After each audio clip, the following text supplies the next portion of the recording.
Hai guys, ketemu lagi. Kali ini saya akan membacakan perkiraan episode 11 alur cerita Jujutsu Kaisen Season 3 dari versi manganya. Melanjutkan pertarungan antara Megumi melawan Regi. Regi terkejut ketika teknik anti-domain yang ia andalkan ternyata tidak memberikan hasil sebagaimana yang diharapkan. Pada saat itu, Megumi berhasil mengaktifkan domain expansion, Chimera Shadow Garden, yang langsung menelan area di sekitarnya dan menjebak Regi di dalam hamparan bayangan yang luas. Menyadari ancaman tersebut, Regi segera merespons dengan mengaktifkan teknik pertahanan Hollow Wicker Basket, sebuah teknik kuno yang dikenal sebagai pendahulu dari Simple Domain. Teknik ini dirancang untuk menetralisir serangan yang memiliki sifat pasti mengenai sasaran, sehingga Regi yakin dirinya telah memperoleh perlindungan yang memadai. Namun keyakinan tersebut segera goyah.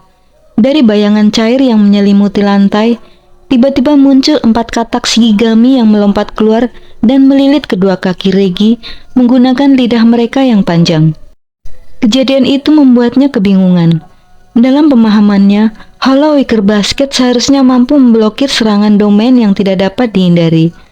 Regi tidak menyadari bahwa domain milik Megumi sebenarnya belum mencapai bentuk sempurna, sehingga mekanisme serangan pastinya tidak benar-benar aktif. Fenomena ini mengingatkan pada peristiwa yang telah terjadi selama insiden Shibuya, ketika Jogo dan Hanami menggunakan teknik domain amplification saat menghadapi Satoru Gojo. Dalam situasi tersebut, roh-roh terkutuk sebenarnya memiliki kemungkinan untuk menyertakan serangan yang pasti mengenai sasaran. Namun mereka sengaja menahan diri dari melakukan hal tersebut, sehingga teknik tersebut justru memungkinkan mereka menyalurkan teknik limitless milik Gojo untuk menetralkan keunggulannya. Berbeda dengan domain amplification, teknik seperti Hollow Wicker Basket dan Simple Domain tidak memiliki kemampuan untuk menetralisir teknik terkutuk secara langsung. Fungsinya lebih terbatas, yakni mengganggu atau meniadakan penghalang domain, sehingga efek serangan yang pasti mengenai sasaran dapat dibatalkan. Dalam kasus Megumi, ia tidak sepenuhnya membangun domain dengan mekanisme tersebut. Sebaliknya, ia mengubah seluruh gimnasium menjadi wilayah bayangan miliknya dan menutup penghalang domain secara paksa. Akibatnya, Chimera Shadow Garden tidak memuat serangan pasti, melainkan hanya memperluas potensi teknik 10 bayangan hingga sekitar 120% dari kapasitas normalnya. Ketidaksempurnaan domain itu justru membuat Regi lengah. Megumi segera menangkap perubahan pada ekspresi lawannya. Ia bahkan dengan tenang menyinggung bahwa Regi tidak lagi tertawa seperti sebelumnya. Sebuah sindiran yang membuat pria itu semakin kesal. Regi belum sempat meluapkan kekesalannya ketika dua klon bayangan Megumi tiba-tiba menyerangnya secara bersamaan. Dengan kedua kakinya masih terikat oleh lidah katak, Regi tidak mampu menghindari rentetan pukulan dan serangan yang datang bertubi-tubi. Setelah menerima serangan tanpa henti, Regi akhirnya mundur dan memanggil pisau tempur dari tekniknya untuk memotong lidah para katak tersebut. Begitu terbebas, ia segera memanggil sebilah parang dan bersiap melancarkan serangan balasan. Akan tetapi, salah satu klon Megumi muncul dari bayangan tepat di bawahnya dan mencengkeram kakinya, mengganggu upaya Regi untuk membangun momentum. Klon tersebut kemudian melemparkan tubuh Regi ke arah Megumi yang asli, yang sudah menunggu dengan pedang terhunus dan siap mengayun. Regi berhasil menangkis senjata terkutuk Megumi menggunakan parangnya, tetapi pada saat yang sama, klon kedua memanfaatkan celah itu untuk menghantam wajahnya dengan siku. Serangan beruntun tersebut membuat Regi semakin terdesak. Dalam keadaan kewalahan, ia mulai menyadari sesuatu yang penting. Klon bayangan serta Shigigami Megumi selalu mengambil bentuk fisik terlebih dahulu sebelum menyerang.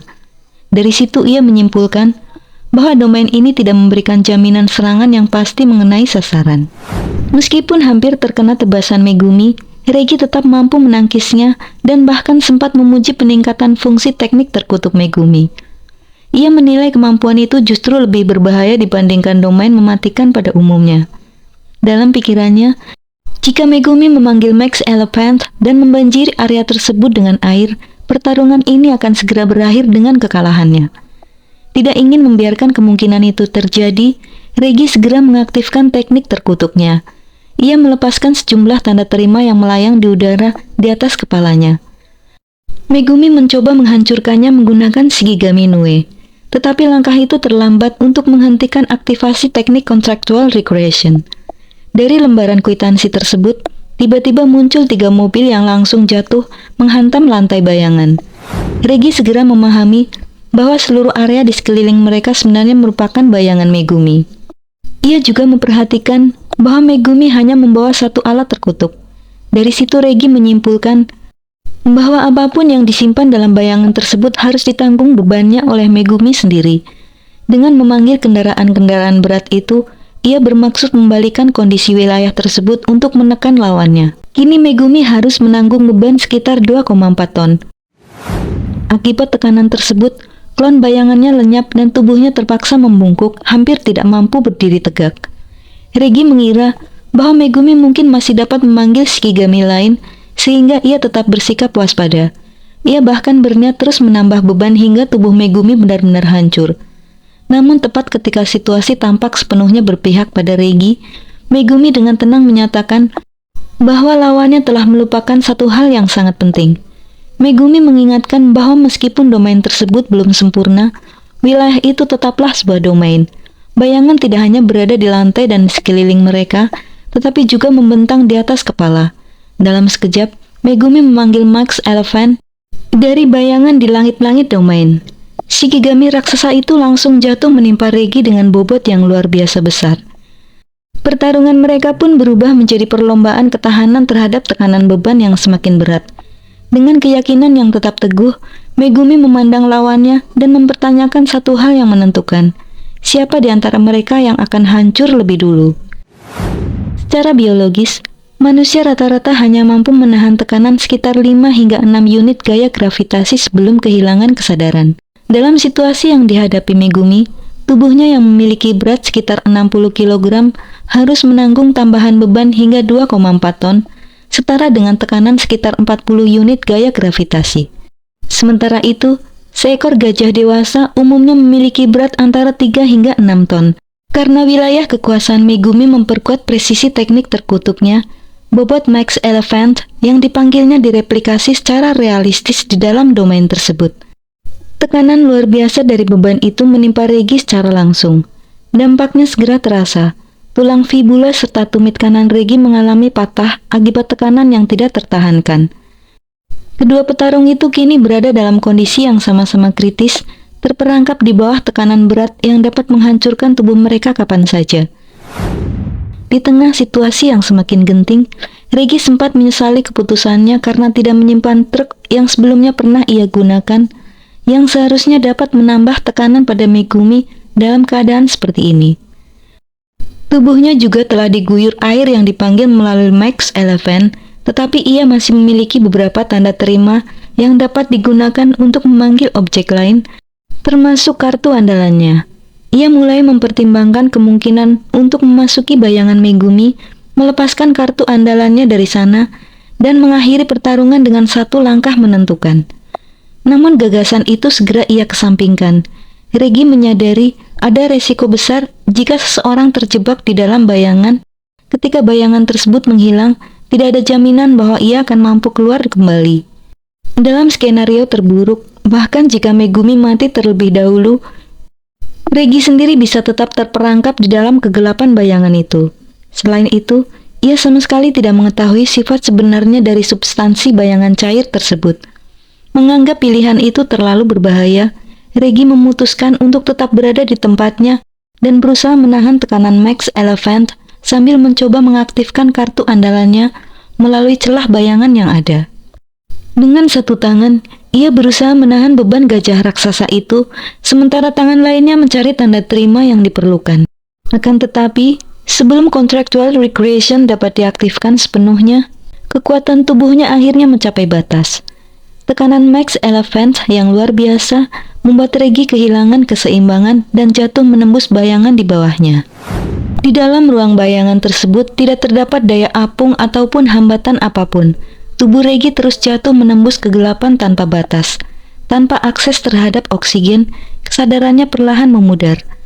Mengira bahwa lawannya telah dikalahkan, Megumi menunggu beberapa saat untuk memastikan bahwa Regi benar-benar telah mati sebelum menghilangkan domainnya dan menutup bayangan yang mengisi ruangan. Namun keadaan berubah secara tak terduga. Salah satu mobil yang sebelumnya dipanggil oleh Regi muncul dari dalam bayangan dan mengangkat tubuhnya kembali ke permukaan. Benda-benda yang diciptakan melalui teknik Regi sebenarnya akan menghilang setelah ia memberi perintah tertentu. Ia sengaja menunda perintah tersebut karena ingin beban mobil-mobil itu terus menekan Megumi. Berkat keputusan itu, ia berhasil lolos dari kematian yang hampir pasti. Setelah kembali ke permukaan, Regi memuji kekuatan Megumi dan mengakui bahwa lawannya adalah seorang penyihir yang tangguh. Namun ia segera menambahkan bahwa dirinya masih lebih unggul. Dengan penuh keyakinan, ia kembali mengaktifkan Contractual Recreation dan memanggil sebuah rumah kayu kecil berlantai 2 yang beratnya diperkirakan mencapai 30 ton. Akan tetapi, situasi berubah drastis pada saat berikutnya. Ketika teknik andalannya diaktifkan, Regi tiba-tiba mendapati dirinya berada di bawah air. Dari belakang, Megumi mencekiknya sambil memanfaatkan berat tubuhnya untuk menekan Regi ke dasar air. Tekanan tersebut memaksa Regi menonaktifkan teknik terkutuknya yang sekaligus menghilangkan pengaruh berat mobil-mobil yang sebelumnya menindih Megumi. Regi akhirnya berhasil berenang kembali ke permukaan untuk menghirup udara. Saat itulah ia menyadari bahwa mereka berada di kolam renang yang terletak di lantai dasar gedung olahraga. Megumi sebelumnya telah menghilang ke dalam bayangannya dan mengakhiri domainnya, menyebabkan lantai di atas runtuh dan menjatuhkan Regi langsung ke dalam kolam. Meski masih menjadi misteri bagaimana Megumi mampu bergerak meskipun sebelumnya menanggung beban yang begitu besar, Regi menduga bahwa Megumi memanfaatkan bayangannya untuk melontarkan dirinya keluar dari tekanan tersebut. Megumi kemudian berjalan mendekati lawannya yang baru saja merangkak keluar dari kolam. Dengan tenang, ia menjelaskan bahwa tanda terima milik Regi kini terlalu basah untuk digunakan. Secara normal, percikan air tidak cukup untuk merusak cetakan tinta pada tanda terima, sehingga hal itu tidak akan menghentikan aktivasi teknik Contractual Recreation. Namun dalam kondisi terendam air, Regi tidak dapat memenuhi syarat aktivasi yang mengharuskan tanda terima tersebut dibakar menggunakan energi terkutuk. Regi tidak secara langsung mengakui kebenaran pernyataan itu. Sebaliknya, ia membalas dengan dugaan bahwa Megumi juga tidak lagi mampu memanggil Shigigami. Megumi tidak menyangkal hal tersebut dan menyarankan bahwa pertarungan berikutnya kemungkinan akan berubah menjadi pertarungan fisik semata. Namun, Regi tidak sepenuhnya mempercayai ucapan itu. Ia menyadari bahwa Megumi sengaja menjatuhkannya ke kolam dan menunda serangan berikutnya agar dapat memulihkan teknik terkutuknya setelah sebelumnya menonaktifkan pengaruhnya. Dalam pikirannya, Megumi kemungkinan besar masih akan memanggil Shigigami pada saat yang tepat. Karena itu, Regi bersiap untuk menyerang segera setelah kesempatan muncul. Ia juga merasa yakin bahwa tidak ada Shigigami Megumi yang benar-benar dapat mengalahkannya, terutama karena menurutnya Megumi masih belum mampu menggunakan Divine Dog secara efektif. Dalam pertarungan jarak dekat, Regi memang menunjukkan keunggulannya. Ia berhasil mendominasi pertarungan 1 lawan 1. Bahkan Megumi sendiri mengakui bahwa Regi adalah lawan yang sangat tangguh. Terbukti dari kemampuannya menahan tekanan Max Elephant sebelumnya. Selain itu, Regi juga merupakan praktisi bela diri yang terampil dengan penguatan energi terkutuk yang sangat terasah. Regi berusaha memanfaatkan keunggulan itu untuk memaksa Megumi memanggil Shigigami selain anjingnya. Ia terus menekan lawannya dalam pertarungan fisik sehingga hampir berhasil melayangkan pukulan langsung yang menentukan.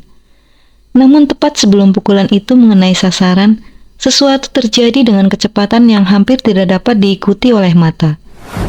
Dalam sekejap, sebagian sisi kiri wajah Regi, telinganya, serta sebagian besar bahu kirinya tercabik dengan brutal. Serangan itu datang begitu cepat sehingga Regi bahkan tidak sempat menyadari apa yang terjadi. Dengan tubuh gemetar, ia menoleh ke belakang dan melihat sosok yang berdiri di sana, Divine Dog, Totality. Shigigami itu tampak membawa bekas luka pada hidungnya akibat pisau, sementara di mulutnya masih tergantung potongan rambut dan daging milik Regi. Megumi rupanya telah menunggu hingga Regi sepenuhnya mengabaikan keberadaan anjing tersebut. Strategi itu seolah membenarkan pernyataan Regi sendiri sebelumnya bahwa seorang penyihir pada dasarnya adalah seorang penipu yang mengandalkan tipu daya. Dalam keadaan sekarat, Regi mengulangi kata-kata itu sekali lagi sebelum akhirnya tubuhnya ambruk ke tanah, terbaring di tengah genangan darahnya sendiri. Regi terbaring di tanah dengan tubuh bersimbah darah, matanya tertuju pada Megumi, pemuda yang baru saja menumbangkannya. Dalam keadaan hampir kehilangan kesadaran, ia akhirnya menyadari kekeliruan yang luput dari perhatiannya sejak awal. Wilayah bayangan yang diciptakan Megumi bersama dengan genangan air yang memenuhi arena ternyata menutupi satu fakta penting. Megumi masih mampu melancarkan serangan melalui Defend Dog Totality tanpa harus memperlihatkan pergerakan yang jelas. Pada saat itu pula, Regi memahami bahwa Megumi tidak pernah benar-benar melarikan diri menuju gimnasium dengan bantuan Shikigami Nue. Semua itu hanyalah taktik untuk memancingnya masuk lebih dalam ke dalam jebakan. Penyihir dari masa lalu tersebut merasakan kepahitan yang sulit disembunyikan. Dirinya, seorang penyihir berpengalaman dari era lampau, harus menerima kekalahan dari penyihir modern yang jauh lebih muda darinya. Megumi kemudian menjelaskan alasan dibalik strateginya. Shikigami Nue memang mampu membawa seseorang terbang, tetapi kemampuan itu tidak dapat dipertahankan dalam waktu lama. Ia pernah mengalami kesulitan serupa sebelumnya, ketika Nue digunakan untuk membawa Yuji Itadori dan Takuma Ino menuju menarasi di kawasan Shibuya. Pengalaman itulah yang membuatnya menyadari keterbatasan teknik tersebut. Setelah pertempuran mereda, Megumi mengajukan satu pertanyaan penting kepada lawannya yang sekarat. Apa hubungan Regi dengan Master Tengen? Regi sempat terdiam beberapa saat, seolah berusaha mengingat nama itu. Pada akhirnya ia mengakui bahwa dirinya tidak memiliki hubungan apapun dengan pertapa abadi tersebut. Ia hanya mengetahui bahwa Tengen adalah sosok yang hidup melampaui zaman, sehingga ia tidak merasa terkejut ketika mendengar bahwa pertapa tersebut masih bertahan hingga era modern. Menurut Regi, penjelasan Tengen mengenai permainan pemusnahan kemungkinan hanyalah sebuah gertakan. Pernyataan itu sempat menimbulkan keraguan dalam benak Megumi.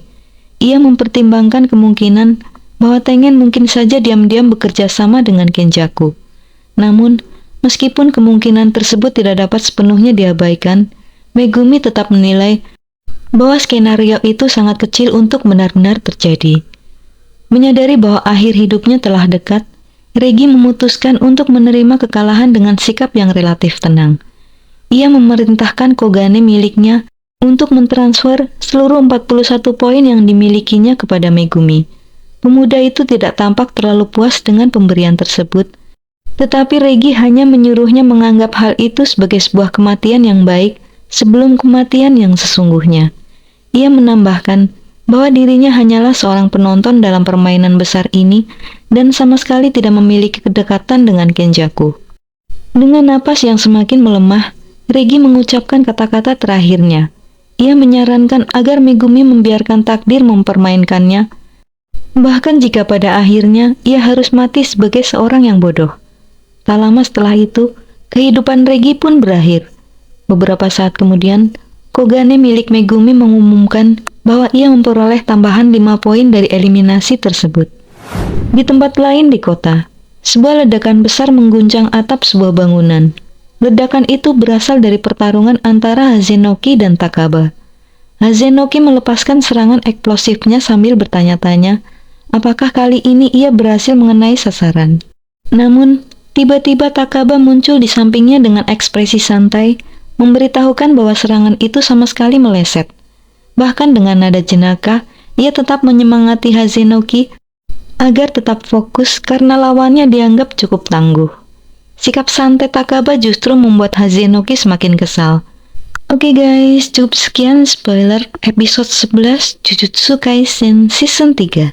Jangan lupa like, komen, dan subscribe, serta tekan tanda loncengnya agar kamu tidak ketinggalan info seputar anime seru lainnya. Terima kasih dan sampai jumpa.